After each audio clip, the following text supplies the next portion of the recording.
श्रीराम समर्थ.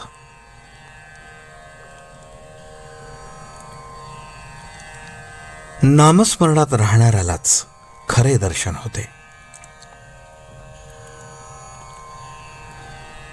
श्रीकृष्ण परमात्म्यांना सुद्धा देह ठेवावा लागलाच ना. निराकार असले तरी साकार झाल्यावर त्याला सर्व काही आलेच की. रूप आले, गुण आले, सर्व काही आले. आणि मग व्यवहारामध्ये सर्व करणे आले. तसेच ते साकारात आले म्हणून त्यांना जाणे हेही आलेच. श्रीकृष्ण व्यवहाराप्रमाणे वागले. वास्तविक पाहता ते आलेही नाहीत आणि गेलेही नाहीत. त्यांना येणे जाणे नाहीच, ते कायमच आहेत. साकाराचे रूप पाहावेसे वाटते, पण तेच सर्व काही नव्हे हे समजून चालले पाहिजे. भगवंताला पाहायचे असेल तर त्याला देहात पाहून चालणार नाही, असे श्रीकृष्णाने उद्धवाला सांगितले आणि त्याला ज्ञानाने समजावले. उद्धवाला हे ज्ञान झाल्यावर त्यांनी त्याला आता जाऊन गोपींचे समाधान कर असे सांगितले. त्याप्रमाणे गोकुळात जाऊन तो गोपींना सांगू लागला की तुम्ही श्रीकृष्णाला देहात पाहून प्रेम केले हे योग्य झाले नाही, तुमची चूक झाली. अशा रीतीने देहाबद्दल त्याने तिरस्कार उत्पन्न करण्याचा प्रयत्न केला.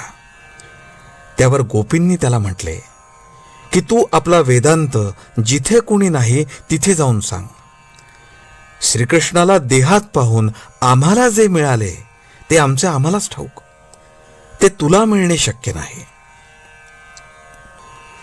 गोपींनी श्रीकृष्णावर जे प्रेम केले ते देहाला विसरून केले. त्याच्या पुढे त्यांनी सर्वस्व तुच्छ मानले आणि त्यामुळेच श्रीकृष्णालाही गोपींवर तसेच प्रेम करणे भाग पडले. गोपी त्याला अनन्य शरण होऊन राहिल्या. तसे प्रेम करावे.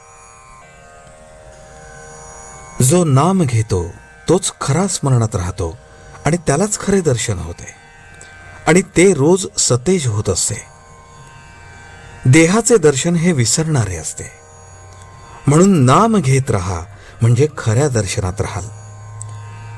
सगुण मूर्ती नेहमीच आपल्या जवळ राहणे शक्य नसते, पण तिची खूण भगवंताच्या नामात आहे. म्हणून आपण नाम घेतल्यावर भगवंत आपल्या जवळ आल्यासारखा आहे. भगवंत सगुणामध्ये असताना रावणाची किंवा दुर्योधनाची बुद्धी पालटू शकले नाहीत.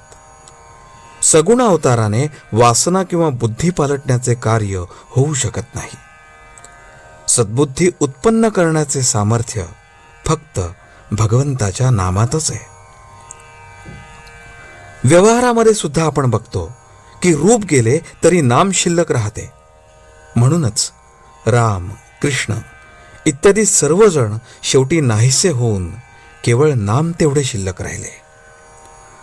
नाम हे स्थिर आहे, रूप हे सारखे बदलणारे आहे.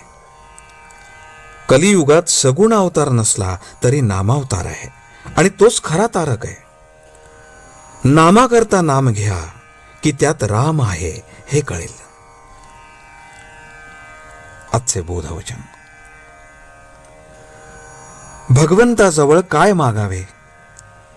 तुझे प्रेम मला लागू दे हेच त्याच्याजवळ मागावे.